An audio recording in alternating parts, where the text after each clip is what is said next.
چونکہ میڈیا والوں نے خود مجھے بتایا کہ یہ اتنی کال کرتے ہیں، اتنی فیکس کرتے ہیں، اتنا ہمیں تنگ کرتے ہیں کہ یہ خبر لگاؤ، یہ خبر لگاؤ، یہ خبر لگاؤ. میڈیا نے بھی مبالغہ آرائی کرتے ہوئے سنسنی خیز انداز میں، جس طرح کی ان کی عادت ہے، اس انداز میں وہ خبریں دیں کہ جی یہ پیمفلیٹ یہاں پہ تقسیم کر رہے ہیں، یہ بوائیکاٹ کر رہے ہیں وغیرہ وغیرہ. یعنی میڈیا کو بھی اس معاملے میں پش کیا گیا یہاں تک کہ انہوں نے کہا کہ ملٹن یہاں پہ بینٹل سینٹر ایک جگہ ہے ملٹن میں، وہاں پر تو ایک قادیانی لڑکی نے خود دیکھا ایک پیمفلیٹ جس پہ لکھا ہوا تھا کہ قادیانی کو مارو، جان سے مار دو، مرڈر کرو اور جنت میں جاؤ. اور یہ بھی انہوں نے کہا کہ یہ ختم نبوت تنظیموں کے علماء کی طرف سے یہ پیمفلیٹ بھی آیا ہے. وہ پیمفلیٹ کا نہ کوئی وجود ہے، نہ کسی نے دیکھا ہے، نہ وہ کسی تنظیم کی طرف سے آیا ہے. کوئی بھی یہاں پہ ایسی تنظیم نہیں ہے. اس واقعے کا حقیقت سے کوئی تعلق نہیں ہے. مگر چونکہ میڈیا نے اچھالا اور جس طرح انہوں نے پیش کیا، اور چونکہ ہمیں علم بھی نہیں تھا کہ وہ پیش ہونے والا ہے، اس کو اٹھایا گیا، اس کو اچھالا گیا، اور اچھالا بھی گیا اکتوبر کی 15 تاریخ کے قریب.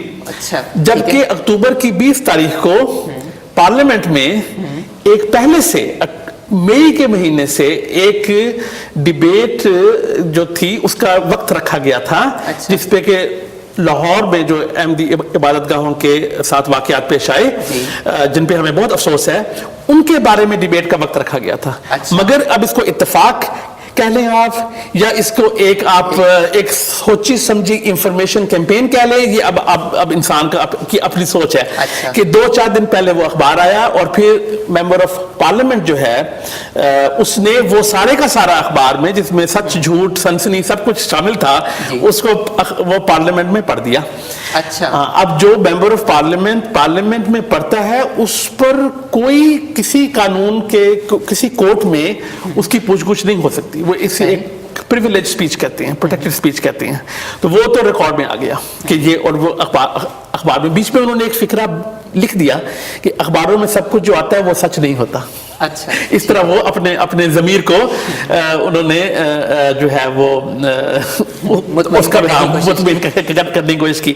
مگر اس کے بعد یہ مسلمان تنظیمیں جو ہیں اور جو اسلامک سینٹر ہیں اور مساجد ہیں، ان میں ایک بے چینی تھوڑی سی پیدا ہوئی، کیونکہ یہ قانون ایسا ہے کہ جس پہ ابھی تک کوئی کیس نہیں ہوا.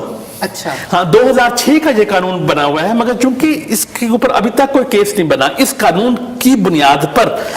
اس لیے یہ جو قانون ہے اس کے بارے میں ایک ابھی ابہام ہے. ابھی لوگوں کو پتہ نہیں ہے کہ یہ کس طرح اپلائی ہوگا، کس طرح یہ لاگو ہوگا. جب یہ کوئی کیس آئے گا عدالت میں تو یہ کس طرح لاگو ہوگا. اس لیے ہلکی سی ایک بے چینی کی لہر دوڑی کہ یہ کس قسم کے الفاظ جو ہیں وہ اس کی گرفت میں آ سکتے ہیں، کس قسم کے الفاظ نہیں آ سکتے وغیرہ وغیرہ. مگر اللہ کا احسان یہ ہوا کہ پولیس نے مکمل تحقیقات کی، اور تحقیقات کرنے کے بعد جو ہے انہوں نے کہا کہ جی ہم اس کے ہم چارجز نہیں لگائیں گے. کسی قانون کی خلاف ورزی نہیں ہوئی. سی پی ایس کا یہ کہا، ان کے ایگزیکٹ الفاظ یہ ہیں کہ ہو سکتا ہے بعض ناپسندیدہ الفاظ استعمال کیے گئے ہوں، مگر کسی برطانوی قانون کی خلاف ورزی نہیں ہوئی. یعنی کہ جس کمپلینٹ کی بنیاد پر یہ تمام کیمپین چلائی گئی تو وہ بیس ہی ریموو کر دی. مطلب وہ کوئی چیز ہی نہیں. بالکل. اور کیمپین بھی اس طرح کہ اس رپورٹ میں سے لوکل اخبار میں، پھر لوکل اخبار کا حوالہ فیکس کر کے یا بھیج کے نیشنل اخبار میں، پھر نیشنل اخبار کا حوالہ دے کے تو انٹرنیشنل میڈیا میں، بی بی سی پر، الجزیرہ پر، وائس آف امریکہ پر، ٹھیک ہے، ڈیفرنٹ کیا. تو اس طرح ایک آپ دیکھ رہے ہیں کہ طے بات ہے اس کا ایک حوالہ بنا کر. اور جب وہ جسے کہتے ہیں نا انگلش میں، ہاں ایک ہاؤس آف کارڈز ہوتا ہے، وہ پتوں سے بنایا ہوا گھر، ٹھیک ہے نا، اس کی طرح یہ سارا. جب پولیس نے کہا کہ کوئی قانون کی خلاف ورزی نہیں ہوئی تو وہ پورے کا پورا گھر ان کا جو ہے بنایا ہوا وہ نیچے گر گیا. اور جس طرح اردو میں یا پنجابی میں کہتے ہیں کھسیانی بلی کھمبا نوچے، اسی دن ان کا بیان آ گیا کہ ہم اس کو اب ہم جوڈیشل ریویو کے لیے لے کر جائیں گے. لے کے جانے کا امکان ہے، یا ہمارا ارادہ ہے کہ ہم لے کے جائیں. اس میں انہوں نے تھوڑی سی گنجائش چھوڑ دی کہ شاید ہم نہ لے کر جائیں، مگر ان کا خبر سے بھی ایک اسکیپ ہول رکھا گیا. ہاں ٹھیک ہے. تو وہ جوڈیشل ریویو کیا ہوتا ہے، میں اپنے ناظرین کو یہ بتا دوں کہ جوڈیشل ریویو ہوتا ہے کہ آپ کو किसी भी वकील इस्तिगासा या हुकूमत के वकील या किसी भी प्रोसिक्यूशन से जब आपको कोई किसी भी एडमिनिस्ट्रेशन जो है, जो हुकूमत की एडमिनिस्ट्रेशन है, उसके फैसले से इख्तलाफ हो तो आप अदालत में जाके कहते हैं कि इन्होंने जो फैसला किया कि हम इसमें कोई खिलाफ वर्जी नहीं हुई, इसलिए ये केस कोर्ट ही नहीं जाएगा। अच्छा। चूंकि इसका इम्कान है कि जिस शख्स ने ये फैसला किया उसको कानून का इल्म नहीं था या उसके अंदर कोई तासुब था, इसलिए हुकूमत ने ये इजाजत दी हुई है कि आप उस फैसले को अदालत के सामने पेश करें कि देखें ये शवाहिद मौजूद थे, ये एविडेंस था और इसकी बेस पर ये कानून की खिलाफ वर्जी का इम्कान है, क्योंकि फैसला तो अदालत ही करती है बिलखीर, ठीक है, कि खिलाफ वर्जी का इम्कान है। तो चूंकि ये CPS ने कह दिया कि कोई खिलाफ वर्जी का इम्कान भी नहीं है, अच्छा जी, कोई ऐसा एविडेंस नहीं है, क्योंकि ये अदालत में जाएगा ही नहीं। अच्छा। तो अब वो जुडिशियल रिव्यू करना चाह रहे हैं, मगर बात ये कि अगर जुडिशियल रिव्यू हो गया तो ये कानून पहले ही बरतानवी लोगों को पसंद नहीं है।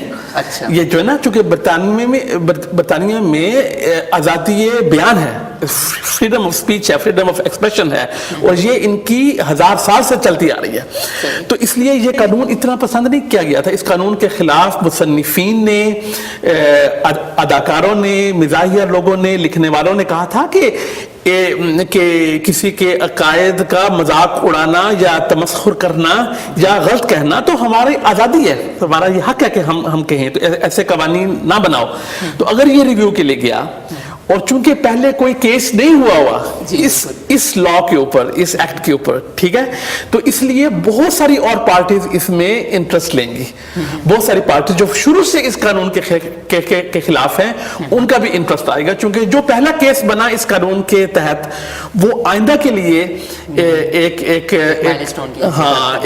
उसे प्रेसिडेंट कहते हैं, एक जो साबका जो केस होता है वो एक बन जाता है। तो ये है इसका मुख्तसर जो वाक़या हुआ। सही। अच्छा, लेकिन आप जैसा कि फरमा रहे थे कि इसके अंदर टीवी का भी कोई किरदार रहा और इसी तरीके से कुछ ना कुछ न्यूज़पेपर, क्या रेडियो का भी ऐसा कोई किरदार रहा कि? जी, रेडियो फेथ शो पर एक BBC पर रेडियो प्रोग्राम हुआ और इन्होंने रेडियो वालों को अपनी इबादत गाह जो है यहाँ इनकी मॉडर्न में, वहां पे बुलवाया। अच्छा। और वो वहीं से ब्रॉडकास्ट हो रहा था और साथ इन्होंने जो है चूंकि उसके अंदर बजाय इसके कि खाली उनको वहां ले आए और प्रोग्राम कराएं, उसके अंदर उन्होंने रेडियो प्रोग्राम के अंदर ये कहा कि हमारे खिलाफ पैम्फलेट तकसीम होते हैं, हमारी यहाँ पे ये होता है। अच्छा। जो लाहौर के वाकयात हुए हैं वो यहाँ भी हो सकते हैं और ये तंजीम है, एक तंजीम का नाम लेकर कहा, ये तंजीम और ये लोग हैं जो ये कर रहे हैं। अच्छा।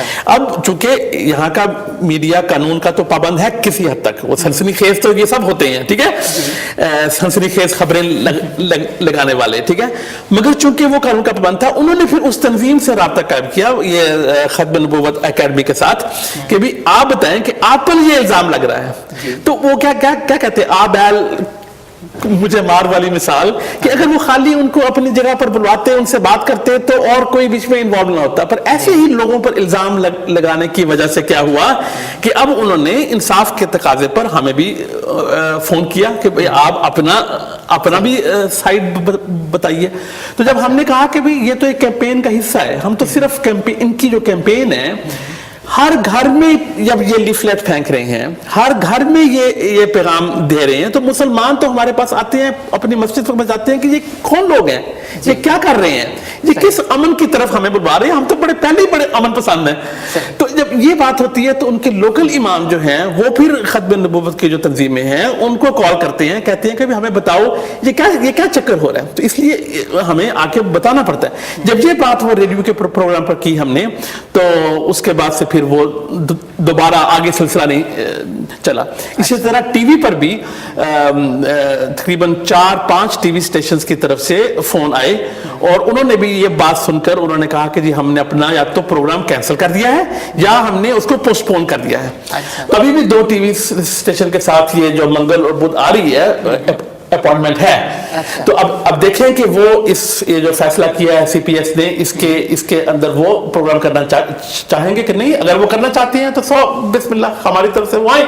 अच्छा। हम तो एक कादियानियों की कैंपेन के रिस्पॉन्स में हमारी एक्टिविटीज, हमने पहले कहा था कि अगर वो शनाख्त चोरी करने की कोशिश करेंगे, आइडेंटिटी थेफ्ट करेंगे इस्लाम की, नहीं, अगर वो लोगों को ये अपना पैम्फलेट दें कि मिर्जा गुलाम अहमद कादियानी मसीह बन के आया, ईसाइयों का भी मसीह, यहूदियों का भी मसीह, मुसलमानों का भी मसीह, हिंदुओं का कृष्णा बन के आया, इस पर ईमान ले आओ, तो वो करते रहे। ऐसे और बड़े सारे मज़ाहिब हैं, मगर जब वो इस्लाम की शनाख्त को चोरी करने की कोशिश करेंगे और बाकी मुसलमानों को गलत पेंट करेंगे या गलत रंग में पेंट करने की कोशिश करेंगे, तो फिर अब साफ जाहिर है हमने अपनी शनाख्त तो बचानी है ना। आपका बहुत बहुत शुक्रिया जनाब अकबर चौधरी साहब से काफ़ी मौज़ूआत पर बात हुई, जैसे कि आइडेंटिटी थेफ्ट हो गया, या फिर इसी तरीके से अल्लामा इकबाल के ऊपर भी बात हुई, और इंशाल्लाह ये सिलसिला जारी रहेगा। तो हम हर अपने नए प्रोग्राम के अंदर ये कोशिश करेंगे कि किसी नए गेस्ट स्पीकर को बुलाएं और उनका इंटरव्यू करें, ताकि हमारे आवाम और मुसलमान जो हैं वो ज़्यादा से ज़्यादा इस अक़ीदे के बारे में मालूमात हासिल कर सकें और अपने ईमान को बचा सकें। तो अपना ख्याल रखिएगा। इसके साथ ही हमारे प्रोग्राम का वक्त ख़त्म होता है, तो आइंदा हफ्ते तक के लिए मुझको इजाज़त दीजिए। अस्सलाम वालेकुम व रहमतुल्लाहि।